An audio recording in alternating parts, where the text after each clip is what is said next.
Pancasila dalam konteks ketatanegaraan Republik Indonesia. Video ini sebagai pemenuhan tugas UAS mata kuliah Pendidikan Pancasila dengan dosen pengampu Yuniar Mujiwati, SPD, MPD. Sebagai dasar negara, Pancasila merupakan suatu asas kerohanian yang dalam ilmu kenegaraan populer disebut sebagai dasar filsafat negara. Dalam kedudukan ini, Pancasila merupakan sumber nilai dan sumber norma dalam setiap aspek penyelenggaraan negara, termasuk dalam sumber tertib hukum Indonesia, sehingga Pancasila merupakan sumber nilai, norma, dan kaidah baik moral maupun hukum Indonesia. Oleh karenanya, Pancasila merupakan sumber hukum negara baik yang tertulis maupun yang tak tertulis atau konvensi. Indonesia adalah negara demokrasi yang berdasarkan atas hukum. Oleh karena itu, dalam segala aspek pelaksanaan dan penyelenggaraan negara diatur dalam sistem peraturan perundang-undangan. Hal inilah yang dimaksud dengan pengertian Pancasila dalam konteks ketatanegaraan Republik Indonesia.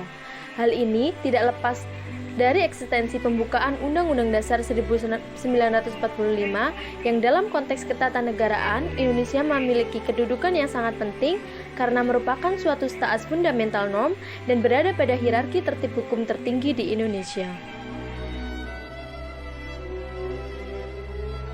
Selanjutnya adalah pembukaan Undang-Undang 1945 memenuhi syarat adanya tertib hukum Indonesia. Dalam alinea keempat UUD 1945 diisyaratkan bagi adanya suatu tertib hukum di Indonesia yaitu suatu keterbulatan dan keseluruhan peraturan-peraturan hukum. Adapun syarat-syarat tertib hukum tersebut adalah 1.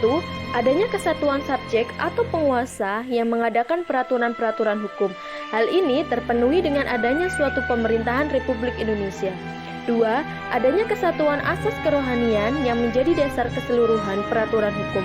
Hal ini terpenuhi oleh adanya dasar filsafat negara Pancasila.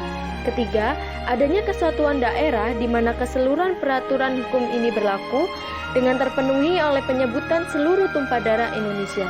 Dan yang terakhir, adanya kesatuan waktu di mana keseluruhan peraturan hukum itu berlaku.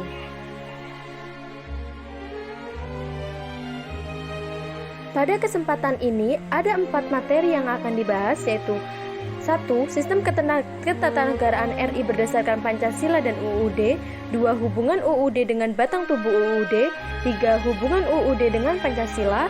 Dan yang terakhir, hubungan pembukaan UUD 1945 dengan proklamasi kemerdekaan. Materi yang kita bahas pertama adalah Sistem Ketatanegaraan RI berdasarkan Pancasila dan UUD 1945. Undang-Undang Dasar adalah kumpulan aturan yang ketentuan dalam suatu kodifikasi mengenai hal-hal mendasar atau pokok ketatanegaraan suatu negara diberikan sifat kekal dan luhur. Sedangkan untuk merubahnya diperlukan cara yang istimewa serta lebih berat kalau dibandingkan dengan pembuatan atau perubahan peraturan perundang-undangan. Undang-Undang Dasar 1945 adalah keseluruhan naskah yang terdiri dari atas, pembukaan yang terdiri atas 4 alinea, batang tubuh yang berisi pasal 1 sampai pasal 37, terdiri dari 16 bab, 3 peraturan peralihan, dan 2 ayat aturan tambahan. Dan yang terakhir, penjelasan Undang-Undang 1945 yang terbagi dalam penjelasan umum dan penjelasan pasal demi pasal. Sehingga dengan demikian, baik pembukaan UUD, batang tubuh, dan penjelasan UUD 1945 merupakan satu kesatuan yang utuh dan merupakan bagian satu sama lainnya yang tidak dapat dipisahkan. Materi yang kedua adalah hubungan UUD dengan batang tubuh UUD. Hubungan antara pembukaan UUD 1945 dengan batang tubuh UUD yaitu bahwa di dalam pembukaan UUD terdapat pokok-pokok kaidah negara yang fundamental. Pokok-pokok kaidah negara yang fundamental ini kemudian dijabarkan dalam batang tubuh UUD 1945 berbentuk pasal-pasal yang mengatur kehidupan berbangsa dan bernegara. Maka dapat disimpulkan bahwa pembukaan UUD mempunyai hubungan langsung yang bersifat kausal organis dengan batang tubuh UUD karena isi dalam pembukaan dijabarkan ke dalam pasal-pasal UUD 1945. Pembukaan UUD yang memuat dasar filsafat negara dan undang-undang dasar merupakan satu kesatuan walaupun dapat dipisahkan, bahkan merupakan rangkaian kesatuan nilai dan norma yang terpadu.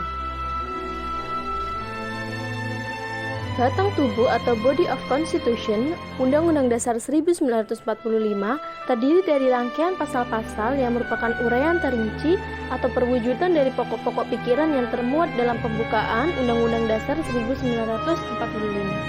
Pokok-pokok pikiran itu adalah sila-sila Pancasila.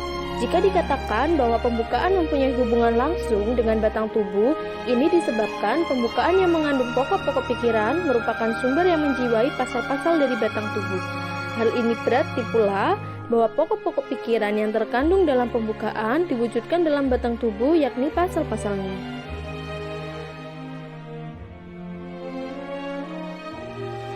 Selanjutnya adalah hubungan Undang-Undang Dasar dengan Pancasila. Pada hakikatnya, inti dari pembukaan UUD 1945 adalah terdapat dalam alinea 4, sebab dalam alinea 4 tersebut mencakup segala aspek penyelenggaraan pemerintah negara yang berdasarkan Pancasila.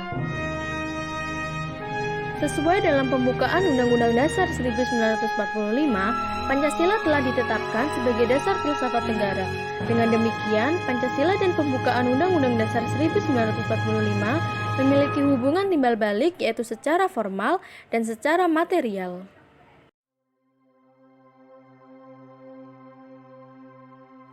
Hubungan formal. Rumusan Pancasila sebagai dasar negara RI tercantum dalam pembukaan UUD 1945, terutama pada alinea 4 yang merupakan inti dari pembukaan UUD 1945.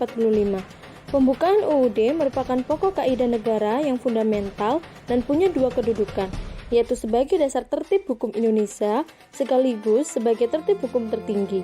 Selain sebagai mukadimah, pembukaan UUD memiliki fungsi dan kedudukan yang berbeda dengan pasal-pasalnya.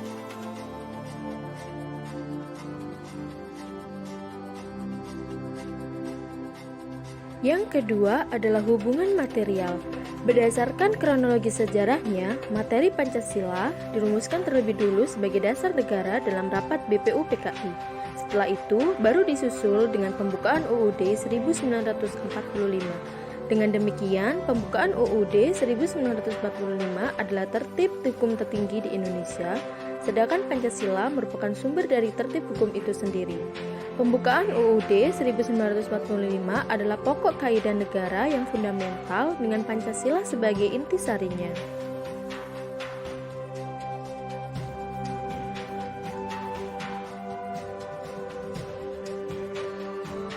Materi selanjutnya adalah pembukaan UUD 1945 dengan proklamasi kemerdekaan. Proklamasi kemerdekaan mempunyai hubungan yang erat, tidak dapat dipisahkan dan merupakan satu kesatuan dengan Undang-Undang Dasar 1945, terutama bagian pembukaan UUD 1945. Proklamasi kemerdekaan dengan pembukaan UUD 1945 merupakan suatu kesatuan yang bulat. Apa yang terkandung dalam pembukaan merupakan suatu amanat yang luhur dan suci dari proklamasi kemerdekaan 17 Agustus 1945. Makna proklamasi kemerdekaan yaitu pernyataan bangsa Indonesia kepada diri sendiri maupun kepada dunia luar bahwa bangsa Indonesia telah merdeka, dan tindakan yang segera harus dilaksanakan berkaitan dengan pernyataan kemerdekaan itu telah dirinci dan mendapat pertanggungjawaban dalam pembukaan Undang-Undang Dasar 1945. Dari materi yang sudah saya jelaskan, kita dapat menarik kesimpulan bahwa pembukaan Undang-Undang Dasar 1945 memberikan acuan yang jelas mulai dari asas pendirian negara sampai ke dasar dan tatanan penyelenggaraannya.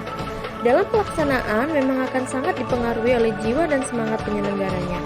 Untuk menghindari bias yang dapat menimbulkan ketersesatan dalam pelaksanaannya, diperlukan pemahaman yang mendalam, jujur, dan sungguh-sungguh. Di samping itu, agar pemahaman kita benar-benar utuh, maka harus dipahami pula makna Pancasila sebagaimana diuraikan oleh penggalinya, yaitu Bung Karno. Dari alur pikiran yang kita runut dalam pembukaan UUD 1945 dapat kita tangkap bahwa perjuangan bangsa Indonesia adalah sebuah revolusi besar kemanusiaan yang berkat dari tuntutan budi nurani manusia dan akan dilaksanakan melalui 3 tahapan revolusi, yaitu 1. Kemerdekaan penuh atau nasional, demokratis, artinya bangsa Indonesia, seperti halnya bangsa-bangsa lain di dunia, akan berdiri tegak sebagai bangsa yang merdeka dan berdaulat. 2. Sosialisme Indonesia. Dan 3. Dunia baru yang adil dan beradab.